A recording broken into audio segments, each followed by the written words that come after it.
I remember this night like it was yesterday, even though I'm 26 now, and it happened when I was 12.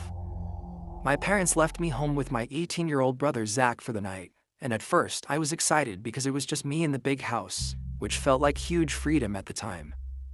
Zach told me he was going out for a few hours with friends and made me promise not to tell mom and dad, which I agreed to because I trusted him, and also why wouldn't I want the place to myself? He would get in huge trouble if my parents were to find out, and he knew that. At first, I thought it would be fun to be alone, especially on a weekend night. I ended up in the den where I decided to watch a scary movie. At that age, while home alone, not the best idea, which I learned the hard way. I had never been home alone for this long before, especially at night, and honestly, halfway through the movie, I started getting scared. Not entirely because of the movie itself, but because of the way the house sounded. The random creaks in the floor, the wind brushing against the windows, even the fridge clicking on periodically. Every time the movie made a loud sound, I would flinch, and I would look over my shoulder to behind the couch to the half-flight of stairs that led to the main floor, expecting to see someone there. Eventually, I couldn't take it anymore, and I didn't know why I was subjecting myself to scaring the crap out of myself. I turned off the TV and ran upstairs to my room like a scared little kid running from imaginary demons that follow you the second you turn off the lights. When I got to my room, I went into the bathroom that connected both to my room and my parents' bedroom, where I brushed my teeth as fast as I could and tried to calm down. After that, I went into my room to play Call of Duty Zombies on my Xbox 360, thinking it would make me a little less scared. I played for a few hours, losing track of time and focusing on the game. Eventually, my team and I died on zombies, and I got frustrated. I decided it was late and I should go to sleep though. Not long after that point, I felt the vibration of the front door closing, and I assumed it was Zach coming back. I lay there awake, listening to the sounds of my brother moving around downstairs, which was odd because usually when he'd get home, he'd go right upstairs to his room. But there were weird sounds coming from downstairs for too long where it started getting unusual. They were subtle, little footsteps or indescribable thumps and thuds. I felt my stomach start churning a little. That stupid idea to watch that scary movie was really getting to me. I got up and went to the window to look outside, expecting to see Zach's car in the driveway where he usually parks, but it wasn't there. That's when the real panic set in. I had no cell phone at the time, I was only 12, so I had no way to contact my parents or Zach without leaving the bedroom and going to one of the house phones, which felt impossible at that moment. I quietly tiptoed to my bedroom door to confirm that it was locked, knowing that the lock could be unlocked from the other side with just a fingernail. I knew that if someone wanted to get in, they easily could.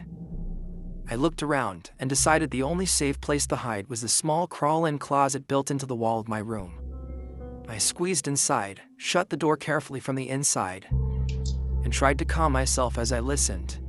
It was at this point that I vividly remember hoping that I was just being overly paranoid and that it actually was Zach. Maybe he parked on the side of the house instead. Seconds later, I heard someone fumbling with the door, trying to get in. And then moments later, the door opened. The person was inside my room. I had no idea who it was or what they wanted.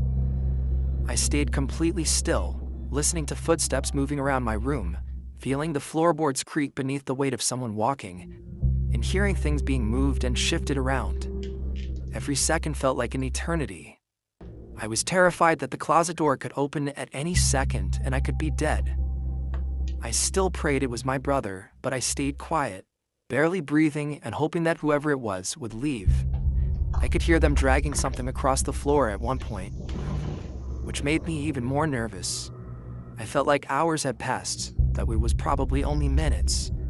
Eventually, I heard footsteps receding and moving away from my room. I stayed in the closet for what seemed like forever, likely 2 hours, until finally, I heard Zach calling my name from across the house. His voice sounded urgent and pissed off, and a few moments later, he came into my room and called my name again. I stepped out of the closet, and the first thing he did was yell at me, asking what I was doing in there and what I had done to his room. It was this moment that confirmed to me that it was in fact not my brother who was in the house. I explained the situation as quickly as I could, still shaking and unable to stop my hands from trembling. Once he understood, we both got up and started looking around the house together. That's when we realized how bad it really was. Drawers had been pulled out, some of our electronics were missing, including TVs and gaming consoles. It was clear someone had been through the house and had taken things that were valuable. Zach immediately called the police, knowing that this was serious, and we waited together, still on edge, checking doors and windows to make sure nothing else was taken.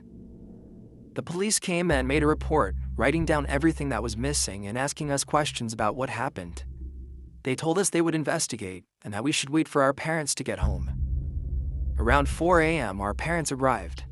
My dad was furious and went straight for Zach, smacking him square in the face for being such a careless idiot, not only leaving me alone, but leaving the front door unlocked. My mom checked on me, gave me a hug, and told me she was just glad I was safe. Zach was forced to pay monthly rent from that point on to slowly pay back for all the things that were stolen and treated with extreme caution after that night. I, on the other hand, was not punished at all. I was just shaken up, terrified of what had happened, and the whole experience stuck with me for years. Every time I thought about it, I could feel the fear all over again, remembering hiding in that closet and hearing someone walking around my room, not knowing if I would make it out alive. It was by far the scariest experience in my life, and it has stayed with me, even now.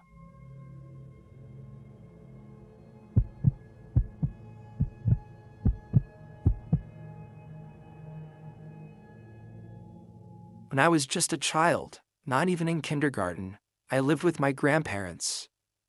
My mom and dad had just separated, and my dad worked in the next town over, so I saw him every weekend. My uncle, my dad's brother, also lived with us, so I was rarely ever truly alone. I was always told to never answer the door for strangers. It was a small, peaceful town where everyone knew each other. We had a neighbor who visited often to watch hockey, wrestling, or join family barbecues. I'll call him David. He was friendly with both my grandpa and my uncle. He often drank beers with my uncle and helped my grandpa with yard work or truck repairs. If my grandpa came home with a moose from hunting, he and David would haul it into the shed together. One night, I was briefly left home alone. My grandma was at bingo and had called for a pickup. My grandpa told me he was going to get her and asked if I wanted to come. I refused because I was watching cartoons. He reminded me not to open the door for strangers, then he left. As soon as I saw the truck pull away, the house got quiet. Only a few minutes later, someone knocked at the door. I ran up and asked aloud who it was, and I just heard David's familiar voice identifying himself. I told him that my grandparents weren't home, and he replied that he had just seen my grandpa leaving. I told him my uncle wasn't home either, and he said he had been talking to my uncle on the phone and knew he was out drinking at a friend's place. Then he asked to come in. I told him I wasn't allowed to open the door for strangers, and he insisted he wasn't a stranger since he was our neighbor and someone I already know.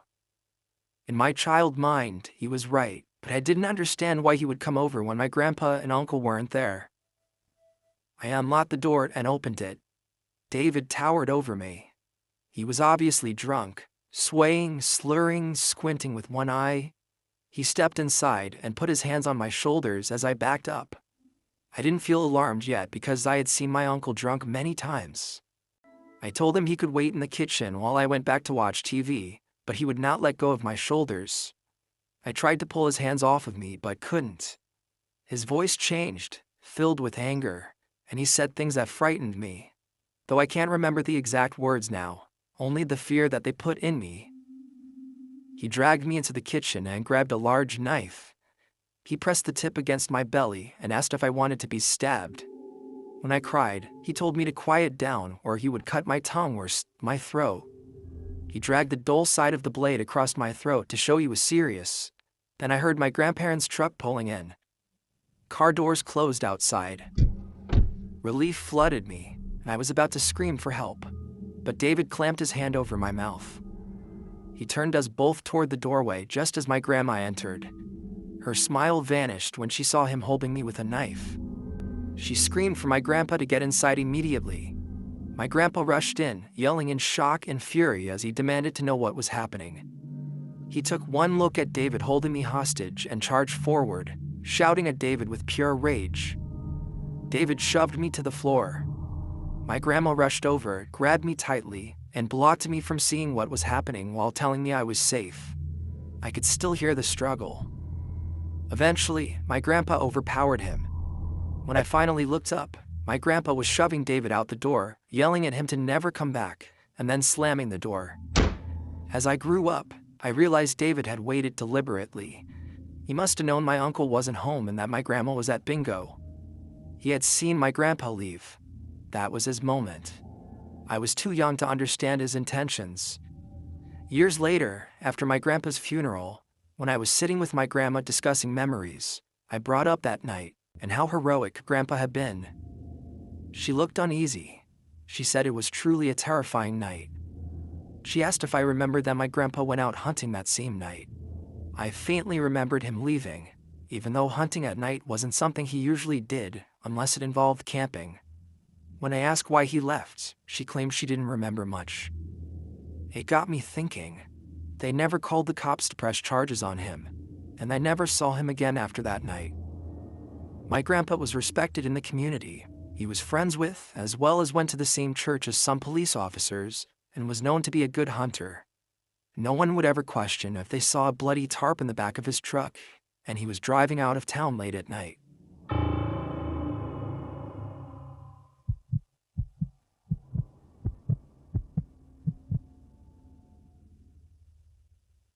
This story happened a few years ago during spring break in 2020 when I was 15. I was home alone one night while my parents were out of town. I was just hanging out in my room, and I got a call from one of my mutual friends from school who I'll refer to as Mason. I don't usually get calls from Mason, let alone texts or keep in touch with him, but I answered anyway. Before I could get a word out, he asked what I was doing. I told him I was just at home and wasn't up to anything. He then asked if he could drop off one of my buddies because he needed a place to stay for the night. This buddy of mine is someone I've known since 3rd grade, who I'll refer to as Neil. I basically told him I didn't feel like having company over and just wanted to chill by myself. After hearing this, Mason practically begged me to let Neil stay at my house. I could sense desperation in his voice as he pleaded with me to let him drop Neil off. I was still reluctant at first, but then Mason told me he'd let me use his weed pen if I let him drop off Neil. After he said that, I caved and told him they could pull up. Looking back, I realized how dumb I was to let something like that persuade me, considering what happened next, but I was a stupid pothead at the time, so what can you do? Neil has always been very outgoing, almost with zero filter, and he doesn't care what others think about him. So when I heard from my brother and other friends the week prior that he had started acting really weird in his classes, I didn't think much of it at first. I asked my brother to elaborate, and he told me that Neil would sometimes start laughing or clapping out of nowhere, even if the classroom was completely silent, and he would sometimes say very strange things to people for no reason, like claiming the basketball coaches were Freemasons trying to convert him.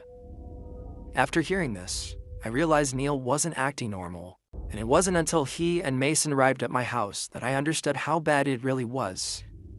I met Mason and Neil at my front door and greeted them like any other day. I hit Mason's weed pen as promised and gave it back.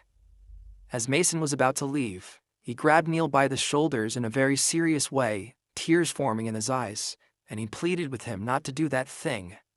Neil looked at him blankly and casually responded that he understood. I really should have asked what was going on, but for some reason, I didn't, and I let Neil inside as Mason left. After I closed the front door, the first thing Neil asked me was whether all the doors in the house were locked. Red flags immediately went off in my head, and I knew I had just gotten into something bad. I told him they were locked and asked why. He asked me to check, so I led him down the narrow hallway by the front door to show that the back and laundry room doors were both locked. He didn't say anything after I confirmed it, and we stood in silence for a few seconds. Then, out of nowhere, his hand shot up like he was raising it, and he put on this eerie, toothy smile that I can still see clearly in my mind. He held it for a few seconds before lowering his arm without saying a word. I forced a fake chuckle to make the situation seem less weird. Then, Neil asked for some water, so we went to the kitchen. As I grabbed bottles from the fridge, I noticed him lingering by the drawer with silverware, including the knives. I watched as he slowly opened the drawer and reached for a steak knife. Without thinking, I ran over, grabbed his hand before he could take it, and slammed the drawer shut. Neil didn't react or move.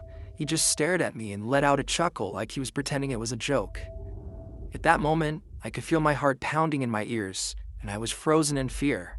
The kind of fear people describe in life or death situations. I had never felt like my life was in danger until that moment, and I could only focus on how I was going to get Neil out of my house.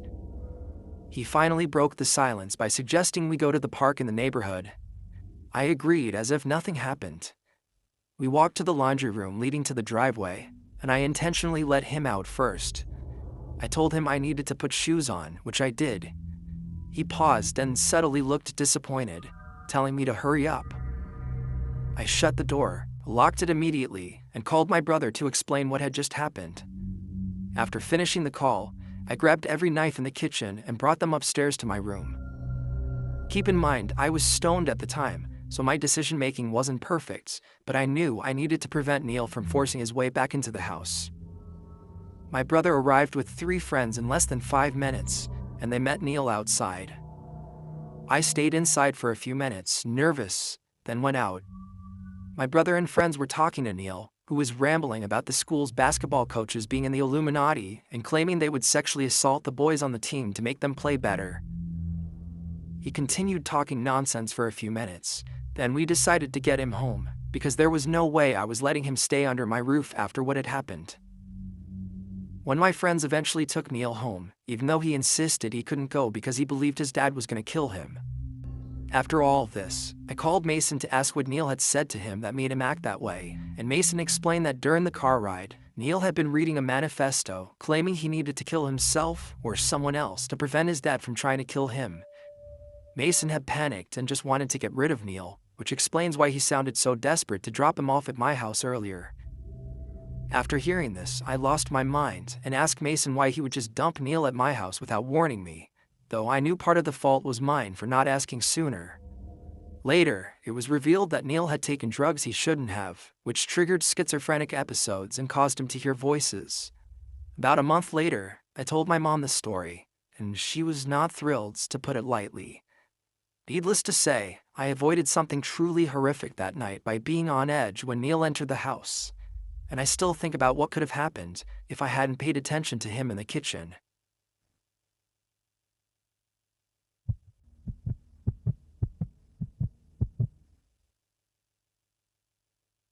I was 10 years old when this happened. My mom had gone grocery shopping that day, and she asked if I wanted to come. I remember making a big stink about not wanting to. It was a warm, sunny afternoon, and I just wanted to stay home and shoot hoops in the street. I told her nothing bad would happen and she would only be gone for a couple of hours. She finally gave in and let me stay. As soon as she pulled out of the driveway, I grabbed the old basketball from the garage and started shooting around in the street where we had a hoop set up. I shot around for a while, doing little games with myself, pretending I was down by 1 with a buzzer shot. I was sweating a little from running back and forth, and at one point I stopped to catch my breath. I bounced the ball lazily and looked around the neighborhood as I caught my breath. That's when I looked up toward the house. At the upstairs window, someone was staring down at me. It was only a shadow behind the glass at first, like someone was standing back from the sunlight. I stared for a good second or two before the shape shifted slightly, then I realized it wasn't some kind of trick from the sun. Someone was up there at the window, looking out at the street. None of my family was supposed to be home. My sister was at college, my dad was at work, and my mom was across town buying groceries. I dropped the basketball without meaning to. The window was my sister's room. The blinds were half open, and the figure was right behind them. I say figure because that's all I saw, no distinguishable features. I didn't know what else to do except run inside and see who was home. I ran around the side of the house and through the backyard gate. I burst inside and slammed it shut behind me. I yelled up the stairs asking who was home. My voice cracked when I yelled it. For a second, I didn't hear anything. Then, a voice answered from upstairs. It said, "Brad, come upstairs." It wasn't my mom, it wasn't my sister, and it wasn't my dad. It was deeper than any of their voices, but not deep like a grown man trying to sound scary. It sounded like someone trying to sound normal. I didn't go anywhere near the stairs. I ran straight through the house, grabbed the house phone off the kitchen counter, and sprinted back outside as fast as I could. I called my mom and told her someone was in the house, and she didn't believe me at first. She told me that's not something to joke about, and she said that she was almost done shopping. But I started basically crying into the phone, telling her I wasn't joking, telling her I heard someone call my name from inside, and they're at the upstairs window. She finally believed me when I started sobbing and begging her to come home. She said she was leaving the store right now. After she hung up, she must have called the police, because a cop car pulled up at the same time my mom's car turned into the driveway. She ran to me asking where I saw the person. I pointed to the upstairs window. The police went in first. My mom followed them inside after a minute or two. I waited out front. I didn't want to go back in there. For 10 minutes, I just stood there, staring at the upstairs window. No one appeared at it again. Eventually, one of those officers came out and told me it was safe to come inside. I went in and pointed upstairs to the room where I saw the man. They checked the closets, under the bed, behind the dresser. They even checked the attic. They checked every room in the house. They didn't find anyone or anything. After the police left, my mom started acting doubtful again. She said she believed me, but I could tell she didn't fully. She said if she found out I was messing around, I'd be punished for scaring her and wasting the police's time. I kept telling her I wasn't lying. She kept saying she knew, but her voice said something else. That night, I had trouble falling asleep. I kept thinking about the voice and that shadow behind the blinds. But eventually, I got tired enough to drift off. I don't know what time it was when I woke up. It was still dark out, and at first I thought I woke up from a bad dream. But then I heard something in my room. Just loud enough to wake me. I sat upright in my bed.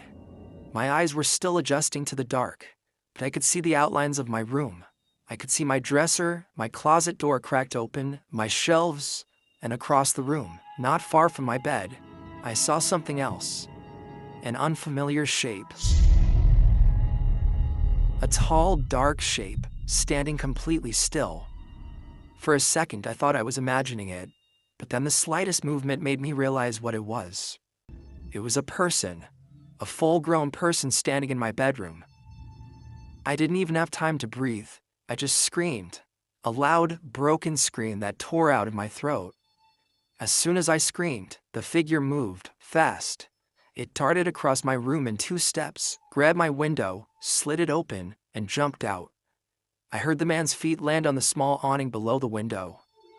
My parents burst into the room as soon as I screamed. My dad ran straight to the window and looked out. Then he ran downstairs and out the back door to try to find whoever it was. I'm fairly certain he ran out there barefoot. He came back a few minutes later out of breath. He kept shaking his head and saying he didn't see anyone. They called the police again, but that time it was mostly just to file another incident report and for the cops to scout the area. We don't know how long he was in the house. All I know is he was inside during the day, long enough to know my name. And he was watching me from my sister's window, and he stayed in the house until nightfall. That, or he snuck in and out of the house through my bedroom window by climbing up on that awning. Either way, he was in my room while I slept, standing there in the dark. Who knows what else he did while he was in the house? That's the scariest part.